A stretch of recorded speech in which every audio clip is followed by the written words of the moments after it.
right now, Scooter, we're going to bring up a guy that if it wasn't for him, I would never have learned how to play golf because Doug Fraser, the name Fraser is synonymous with golf in South Jersey. So without any further ado, let's go to the sports hotline and welcome into the locker room the former owner of the Atlantic City Country Club, Mays Landing Country Club, and now he's in charge of Fraser Golf and Leisure Group. Let's welcome into the locker room Doug Fraser. What's up, Ibbett?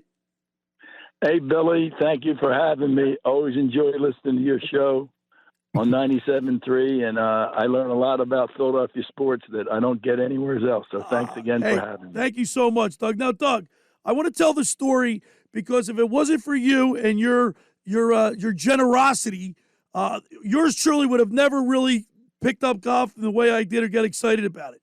When you were the owner of the Atlantic City Country Club, your family, it was me, Rick Tockett, you, I think Scotty Mellenby and Craig Berube. We were all enjoying some adult beverages over at the greenhouse there in Margate. And we were all joking around, and Tockett said to me, hey, Schweiner, if you're going to hang out with the boys, you better learn how to pick up the sticks and learn how to golf. And you went, Ibbett. And by the way, we'll get into that story about the Ibbett. But you said, Ibbett, come over to my course. I don't even know you owned a course in those days. You come over to my course, I'll teach you you can learn how to golf on my course. Not knowing that anything about golf at the time, you didn't have carts, you had to have a caddy. And I got up on a tee box my very first time, and I hit the ball like 3 feet. And the caddy looked at me. I was never so embarrassed, but I did learn how to play golf on the Atlantic City Country Club. Thank you, Doug. Yeah, Billy, that was fun. I remember those days with the guys. And, everybody's got to start somewheres. And you being a good athlete, you picked it up very fast. You really did. And then it's a game you can play for a lifetime. And in playing with the guys, they made you feel relaxed, and we got you some equipment, if I remember. Yep. And the rest is history. And it's and I'm glad you're still interested in playing. So we have to get out and play this summer. Well, and I wrote my article that I write every Friday in preparation for the weekend show talked about the casual golfer when he sees the Masters on television. It gets you excited to play golf, Doug. Seeing the beauty of the course and the competition and how tough it is. It makes the average golfer, the hacker out there, want to get out and swing the clubs. Yes, it does. After long winters of hibernation and what we've gone through with COVID, watching the Masters is just a special piece. It's a special place. The grounds, the flowers, the azaleas. I've had the good fortune of to attend the Masters a few times, and it's just really something to see. The television now is better because it gets from a 3D standpoint with the ground level cameras. But one thing people don't realize how hilly it is.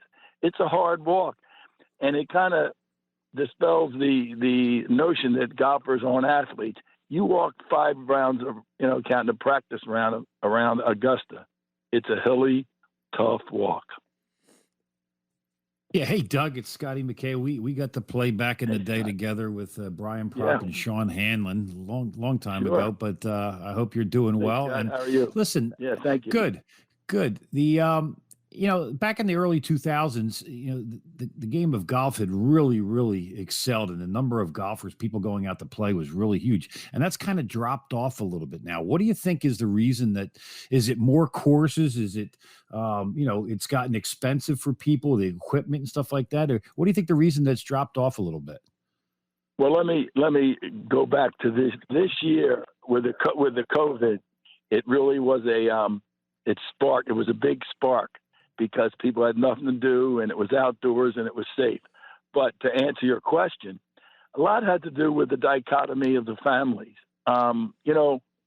When I was a young guy and my friends, my peers, me, I'm up in my 7th decade, so I've been around a long time in this game. But, the fathers, mom had to take the kids to soccer. Mom had to do the cooking because dad was going to go play golf. And that was the deal. Weekends, dad's playing golf. Well, it has changed. It changed where that market that was huge in growing the game in the 80s and early 90s, you're exactly right. It waned. And the market, say 30 to 50-year-olds.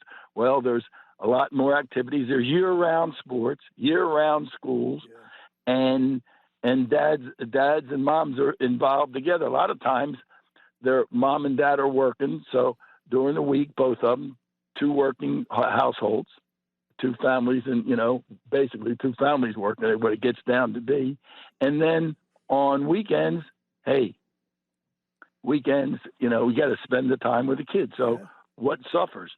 Always recreation will suffer. And the dads and the moms playing golf weren't playing. So I really believe that was the demise, how the game deteriorated. And it was hard and it was expensive. It's kind of come a little bit of maybe 90 degrees. It's moving around now where it's a little less expensive. There's more public golf courses, and it's become a little bit more fun for the 25, 30. They're playing music. The shirt tails are out. It's not as rigid. And I think COVID had a little bit to do with that. Unfortunately, it loosened some things up a little bit. We're talking with Doug Fraser. Of course, the Fraser name is synonymous with golf in South Jersey, as you were part of the owners of the Atlantic City Country Club and the Mays Landing Country Club. Doug, now you're doing Fraser Golf and Leisure Group. You're a consultant. Tell us a little bit about what you're doing now, Doug. Well, yeah, I do a little private consulting in the golf and country club, turf management, the turf end of golf clubs, because I was a former golf course superintendent myself, and some hotels and restaurants, basically with my background in both course golf, hospitality, food and beverage. I kind of did everything growing up in the business, and now I don't have a day-to-day golf course to run. I thought I could be an asset to some clubs or restaurants or hotels that are having problems and also that need good management. So what I do is I help them do a little HR, help them hire managers, superintendents, and key people through my contacts in the business. I have a pretty big portfolio of the contacts, whether it's in the golf end or the grounds end or the hotel or back of the house, food and beverage, HR. That's basically what I'm doing. Thanks for asking. And Scotty, it keeps me a little active. It keeps me my hand in the game. You've always been active, Doug. And Scooter, I got to tell you, when I worked at U.S. Airways, I'd see Doug Fraser in the airport more than I'd see anybody else. I mean, even the players that travel a lot. And I'd say, Doug, where are you going now? And he'd be off to some great golf course all around the country and the world, for that matter. And those days I'll never forget, Doug. I'm sure you won't either. Yeah, it was good. A lot of it was playing, but some of it was at work. I've kind of always done this consulting work, so you got to get up and move to keep your face active and keep your face out there. It's funny, Doug, you say, talking about how great the game really is. I got to play with Jimmy last year. We went up, about 8 of us went up to Forsgate and played, and trust me, he's no 11. He shot 75. He beat me by a stroke. But my brother, he's a thief. He's a thief. Right? He's a thief. I actually ended up, because of my handicap, I ended up winning a little bit of money, but that was okay. Now, do you miss the day-to-day operations of, like you said, people? No. That's easy. Running a golf course is certainly not easy. Let me tell you what I missed, guy. No, I'm sorry to give you such a fast, short answer. And, you're right. My brother Jim is a thief, and but that's okay. He still plays good. I'm sorry. I miss the people. I miss some of the interaction. What I don't miss is let me clarify. I had some wonderful employees. Listen, I was a very lucky guy for a lot of years, because I had, for the most part, I had wonderful staff. I had, we always had problems, but I had good people. We found a way to delegate, and I always thought, bring in people that are smarter than you, let them run it, and they'll make you look good. And that was, my father told me that. Know how to delegate, don't micromanage. So I miss some of the good people. I miss many of the members and friends that I made. I do, because I run into them once in a while. But I really don't miss the aggravation of business, the rules, the regulations, the health departments. It's just, the taxes and the things that they've pushed you out. And thank God, I feel so bad for some of these businesses, including golf clubs, during the COVID. Just took an absolute pounding, and my heart goes out to them. But I have to admit, from a selfish standpoint, I'm kind of glad I'm not in it, especially in the last year or so. All right, Doug, I got to tell a quick story, a little anecdote. We that afternoon that we were at the greenhouse having a few beverages. Go ahead. You said, I have an identical twin brother, Bobby, and when you found out, you started calling me Ibbit. And I said, "What's Ibbit?"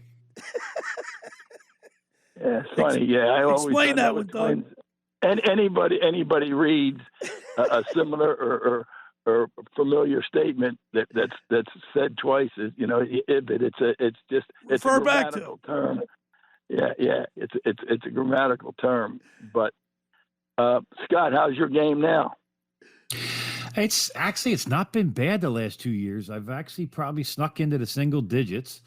Nice. I'm having a little issue with the last couple of months. I had some issues with my wrist, but I think I'm getting close to be able to play again. So I love the game. It's the most humbling game in the world. And look about Siwoo Kim yesterday. He breaks his putter in the Masters tournament on the side, off the side of the hill of the green, and he has to putt with his 3-wood the rest of the round.